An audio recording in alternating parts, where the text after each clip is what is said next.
गौरवशाली, वैभवशाली, समृद्धशाली ऐतिहासिक लिच्छवी के आधुनिक लिच्छवी हाल में इलाहाबाद की मिट्टी का प्रणाम स्वीकार करें आप सब। अखंड भारत महोत्सव संविधान दिवस के उपलक्ष्य में कैमूर शाखा सम्राट अशोक क्लब मना रहा है। इस अवसर पर आप लोगों ने एक लंबी यात्रा निकाली है और सुबह से बैठे हुए मैं समझ सकता हूं कि काफी समय हो रहा है। फिर भी मैं चाहूंगा कि आप सब समय दें, आपसे संवाद किया जा सकता है। पूरे शाखा कैमूर के नौजवान साथियों को, टीम को हार्दिक बधाई। उनका बहुत बहुत आभार। आपने इलाहाबाद की मिट्टी को याद किया और आपने हमें अवसर दिया है। इस लिच्छवी भवन में बैठे हुए सभी लोगों को मेरा संविधान दिवस के अवसर पर अभिवादन, साधुवाद, बधाई, शुभकामनाएं, मंगल कामनाएं स्वीकार करें आप सब मेरी ओर से।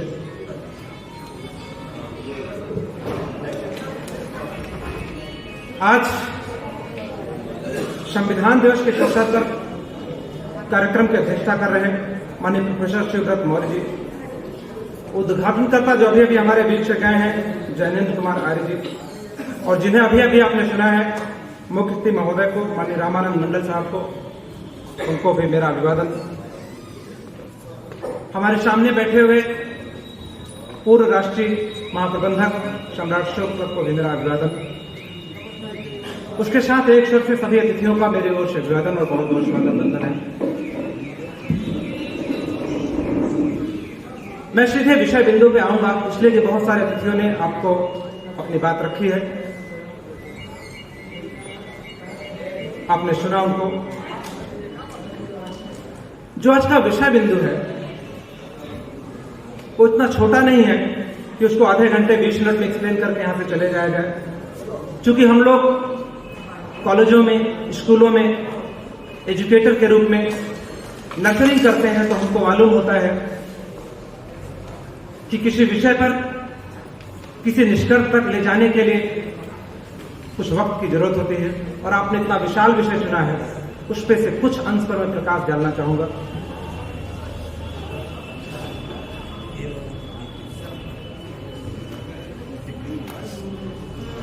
जो भारतीय संविधान है, भारत का जो संचालन हो रहा है, उसकी जो प्रस्तावना है, मैं बात वहीं से शुरू करूंगा। हम लोगों ने जो विषय के प्रवर्तन कर रहे थे, उन्होंने इस प्रस्तावना को हमको पढ़ करके हमको शपथ दिलाया।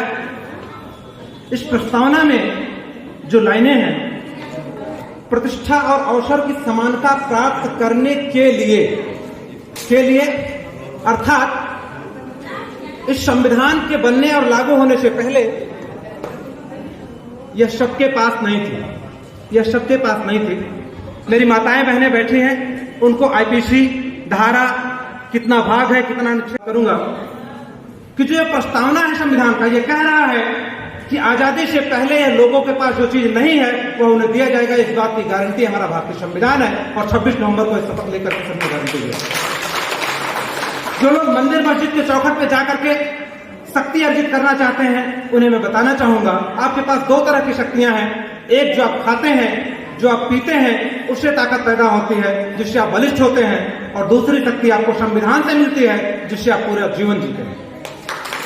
दो ही शक्तियां, इसके अलावा कोई तीसरी शक्ति नहीं है आपके पास।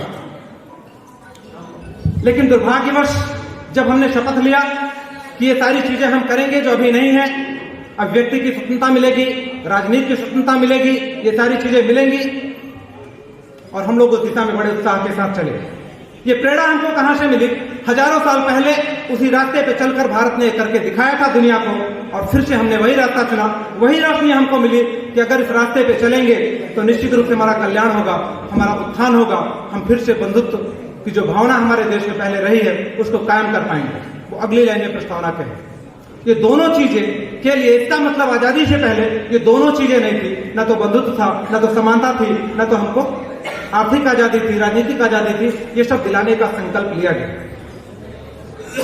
नौजवान साथियों, जब ये संकल्प लिया गया, इसको पूरा करने के लिए जो ढांचा तैयार हुआ, उसके 4 मूलभूत पिलर हैं। 4 मूलभूत पिलर हैं और मैं इससे जोड़कर आपको वर्तमान में ले आऊंगा। ये 4 मूलभूत जो पिलर हैं, विधायिका, न्यायपालिका, कार्यपालिका और मीडिया। जो विधायिका है उस पर जरा गौर कीजिए। जब हमने 1949 में शपथ लिया था, तो मुझे यहां से आप आवाज देके बताइएगा, आज मुखिया का चुनाव लड़ने के लिए कितना धन चाहिए होता है? क्या गांव का हर आदमी मुखिया का चुनाव लड़ सकता है क्या? आप ईमानदारी से हाथ उठा के समर्थन कीजिए अगर लड़ सकता है तो। क्या विधानसभा का हर आदमी चुनाव लड़ सकता है क्या? लेकिन अगर आप 50 साल पीछे जाके देखेंगे तो गांव से चंदा इकट्ठा करके के लोग नेता तैयार करते थे। नेता के पास धन नहीं हुआ करता था चुनाव लड़ने के लिए। मैं सही बोल रहा हूं? जो पुराने लोग हैं उनको मालूम होगा कि 50 साल पहले लोग नेता इकट्ठा, चंदा इकट्ठा करके नेता तैयार करते थे, ताकि भारतीय संविधान में जो शक्तियां हैं उसका जो हमारा हिस्सा है वो नेता हमारा लड़ करके हमको दिलाएगा। आज पूरी की पूरी न्यायपालिका, विधायिका, न्यायपालिका, जो भी चीजें हैं आप देख रहे हैं, चारों पिलर, चारों में ग्रहण लग चुका है। इसका मतलब यह है कि 2500 साल पहले जो चक्र चलायमान था, जिस चक्र से भारत विश्वगुरु बना, जिस चक्र से भारत खुशहाल बना, जिस चक्र से भारत विश्व विजेता बना, उस चक्र को हमने 1949 में अपनाया और ये सपना देखा कि भारत विश्वगुरु बनेगा, समृद्धशाली बनेगा, वैभवशाली बनेगा। वो चक्र आते आते कुछ ही समय में विपरीत दिशा में घूमने लगा। पहला जो राष्ट्रीय प्रतीक चिन्ह है, अगर उसके महत्व को समझना है तो चक्र के महत्व को समझिए। क्या उसकी दिशा नहीं बदल गई? हमने संकल्प तो लिया था कि ये सारी जो हम प्रस्तावना है, जो देश का संविधान को, उसको पूरा करेंगे, लेकिन आज मुखिया का चुनाव लड़ने के लिए हर गांव का हर एक आदमी सक्षम नहीं है। इसका मतलब कुछ तो गोलमोल है, कुछ तो गड़बड़ है, जिसको समझने की जरूरत है, जिसको जानने की जरूरत है। इसको बैलेंस करने के लिए न्यायपालिका नहीं कि अगर विधायिका कभी गड़बड़ करेगी तो न्यायपालिका उसको नियंत्रित करेगी, लेकिन न्यायपालिका का जो सिस्टम है, जो कोलिजियम का सिस्टम है, परिवारवाद का जो सिस्टम है, वो किसी से छिपा नहीं है। और इसको लेकर के नूरा कुश्ती भी चलती रहती है, पिछली सरकारों में भी, आज की सरकार में भी। अभी कल की ही जो आप लोगों ने देखा होगा, कानून मंत्री और देश के सबसे चीफ दोनों एक ही कार्यक्रम में नूरा कुश्ती कर रहे हैं।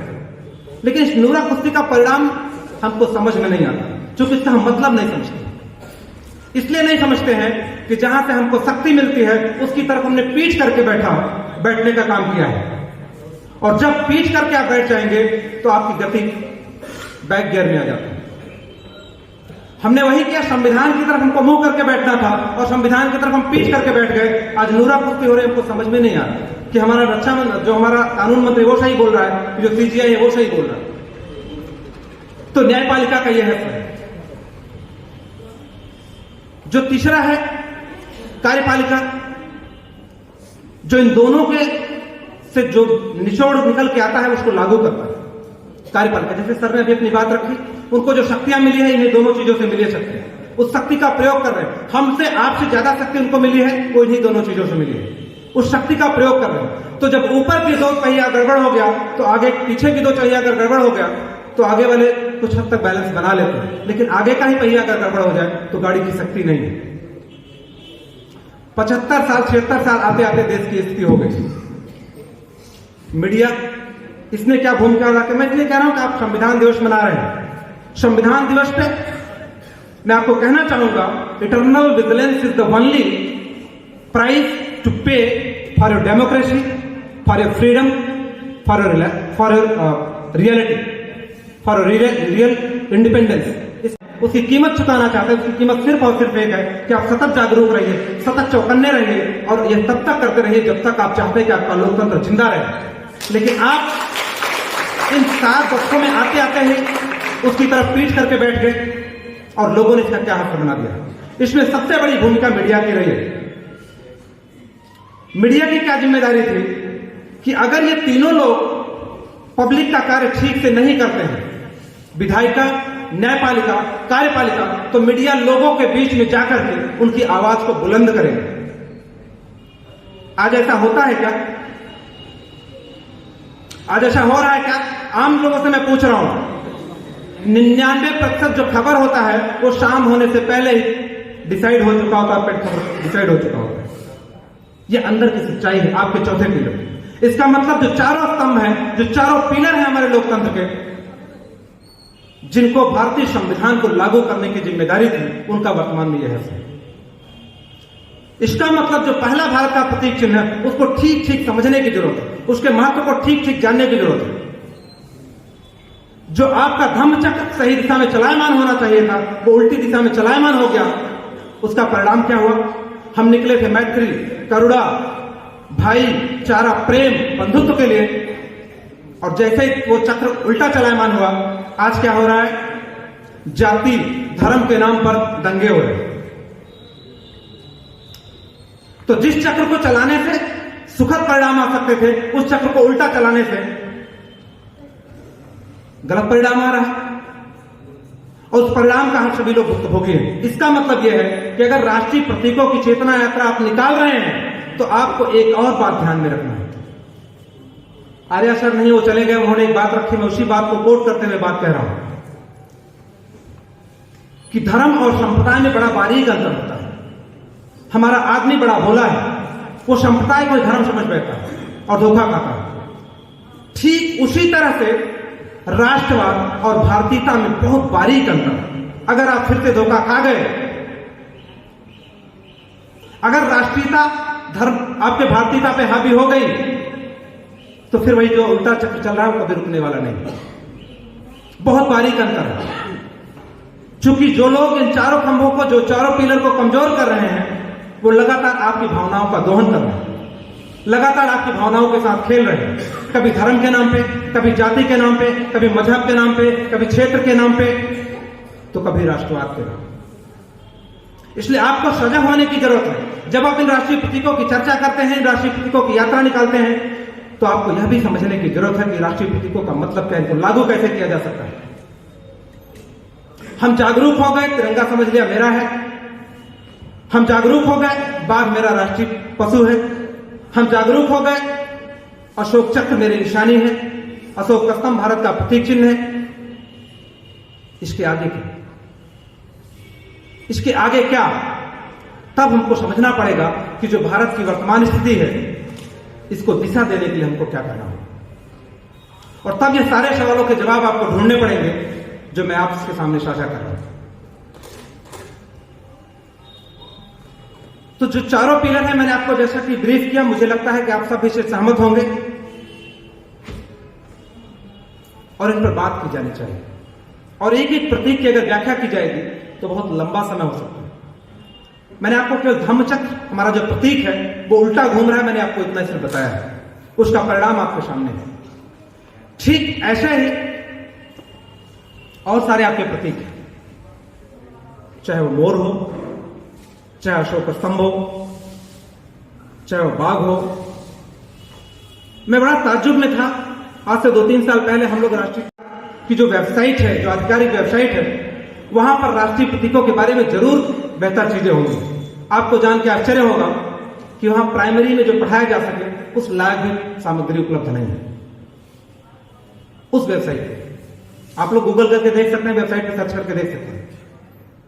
इस स्तर की जागरूकता केंद्रीय स्तर पे है। इसका मतलब जिस चक्र को चलाने के लिए 1949 में जिस पीढ़ी ने संकल्प लिया था, उस पीढ़ी का वो संकल्प अगली पीढ़ी में पूरी तरह ट्रांसफर नहीं हो पाया। इस पीढ़ी को यह मालूम ही नहीं कि 1949 वाली पीढ़ी ने क्या सपना देखा था। उसको बस इतना ही मालूम था कि भैया ये चक्र हमारा है, ये भारत की निशानी है। लेकिन उस चक्र के पीछे की मूल भावना क्या थी वो हमें याद नहीं, वो हमें ट्रांसफर नहीं होता।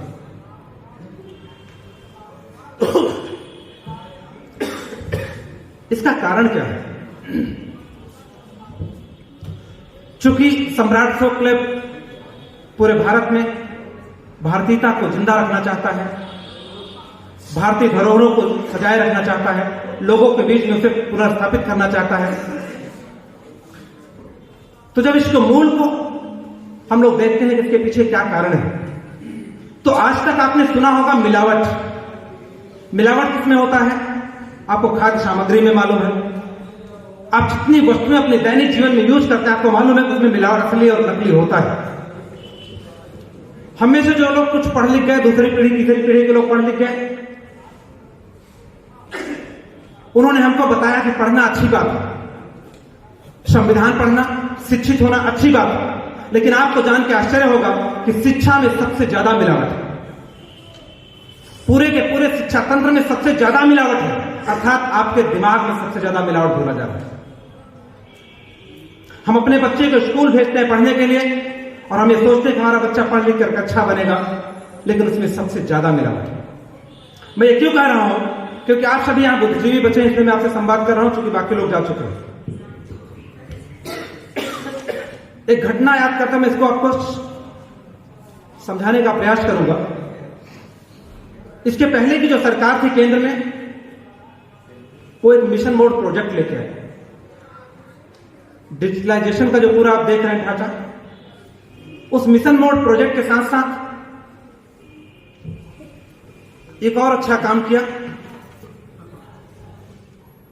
कि गांव में वही केंद्रीय सरकार के किसी पहले जब शीर्ष नेतृत्व ने कहा था कि मैं 100 रुपए भेजता हूं तो 5 रुपए नहीं पहुंचता हूं, उस आदमी ने, क्योंकि वो इकोनॉमिस्ट था, उसने कहा कि ठीक है मैं प्रयास करता हूं, और उसने गांव की महिलाओं के हाथ में पैसा भेजा आशा आंगनवाड़ी के नाम।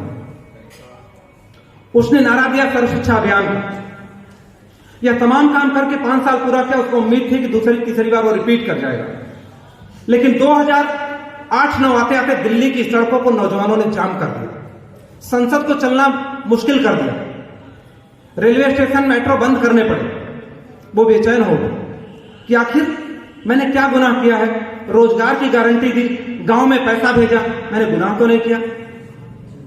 तो उसने एक कमेटी बनाई। एशिया के सबसे बड़े शोध संस्थान जो भारत का विश्वविद्यालय है, टॉप 10 रैंकिंग में हमेशा रहता है, उसको एक काम दिया कि भाई हमको यह स्टडी करके बताइए आप विद्वत लोग कि भारत का नौजवान सड़क पर क्यों है। वो रिपोर्ट आपको चौंकाने वाली है जो मैं आपसे शेयर करना चाहूंगा कि मिलावट कहां है। उस रिपोर्ट का जो आया, भारत के 11 विश्वविद्यालयों के 9 राज्यों में वो सर्वे, वो पूरा स्टडी किया गया और वो रिपोर्ट सौंपी गई। रिपोर्ट ये थी कि हर साल 30 मिलियन ग्रेजुएट पास आउट होते हैं भारत में। 30 लाख नौजवान ग्रेजुएशन तक आते हैं, बाकी सब ड्रॉप आउट हो जाते हैं। उन 30 लाख नौजवानों के बारे में जब पता किया गया कि आखिर ये 30 लाख नौजवान कहां हैं, क्या करते हैं, तो आपको जान के आश्चर्य होगा। सरकारी जो डाटा है उसके अनुसार से 2% बच्चे ऐसे थे जो व्यवसाय में चले गए, 8% लोग ऐसे थे जो नौकरी में चले गए, बाकी के 90% कहां हैं, उनके बारे में न सरकार को पता है, न उनके माँ बाप को पता है, न समाज को पता है, न विश्वविद्यालय को पता है, न उसके अध्यापक को पता है, न उसके खानदान को पता है कि बच्चा कर क्या रहा है। मैं सही बोल रहा हूं, गलत बोल रहा हूं? यह स्थिति आपके देश के, तब उस विश्वविद्यालय ने रिपोर्ट लगाई कि हमारा जो हायर एजुकेशन से लेकर के लोअर एजुकेशन का सिस्टम है वो कोलैप्स हो चुका है। वो कोलैप्स हो चुका है, नई एजुकेशन प्रणाली की जरूरत है। तब मैंने सोचा कि 2% लोग जो सर्विस में नहीं जाते हैं, नौकरी में नहीं जाते हैं, ये व्यवसाय करते हैं, तो कौन से लोग हैं? क्या वो लोग हैं जिनको भारतीय संविधान की प्रस्तावना कहती है कि आपको अधिकार देंगे, वो लोग हैं? क्या जो भारतीय संविधान के उद्देश्य का कहती है कि जो चीज नहीं मिली थी आपको 1949 में देंगे, वो लोग हैं?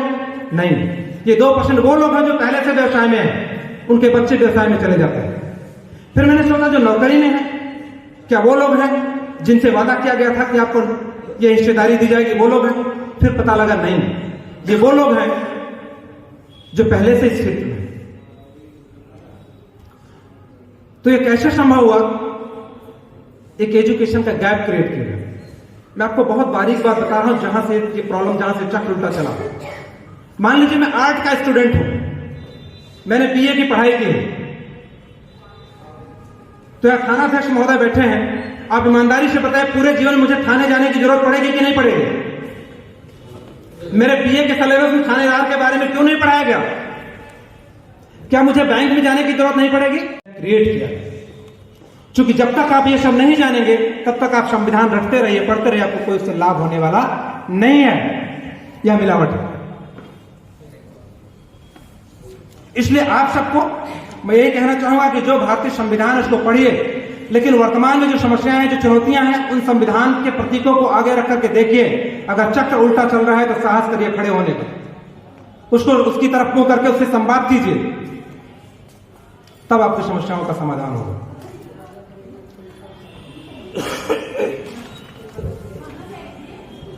आप लोग बहुत देर से बहुत सारी बातें सुन रहे हैं। मैंने एक प्रतीक जो उल्टा है उसको सीधा करने का आपसे आग्रह किया है, और मुझे पूरा यकीन है कि सम्राटोत्सव क्लब के नौजवान यह काम जरूर करेंगे। आप लोगों ने मुझे बहुत धैर्य से सुना है। कभी अवसर लगेगा तो इन विषयों में बड़े विस्तार से एक प्रतीक के बारे में संवाद करेंगे, बात करेंगे। खामोश है खंजर तुम्हारे, क्योंकि जिस प्रतीक को लेकर के हमने सपना देखा था वो सारनाथ के खंडहर से मिला है, जो हम आज हमारे देश की शान है। उसको याद करके मैं अपनी बात को समाप्त करूंगा कि खामोश है खंजर तुम्हारे तीर भी बेजान है, खामोश है खंजर तुम्हारे तीर भी बेजान है, खुद तुम्हें मालूम है कि क्या तुम्हारी शान है, खुद तुम्हें मालूम है कि क्या तुम्हारी शान है। सुन जरा उस खंडहर से गूंजती क्या गान है, जिससे भारत की चौधराहट 2500 साल के बाद भी, 2000 साल के बाद भी आज भी कायम है। तो सुन जरा उस खंडहर से गूंजती क्या गान है, अरे तुमसे अधिक है हौसला और पत्थरों में जान है, तुमसे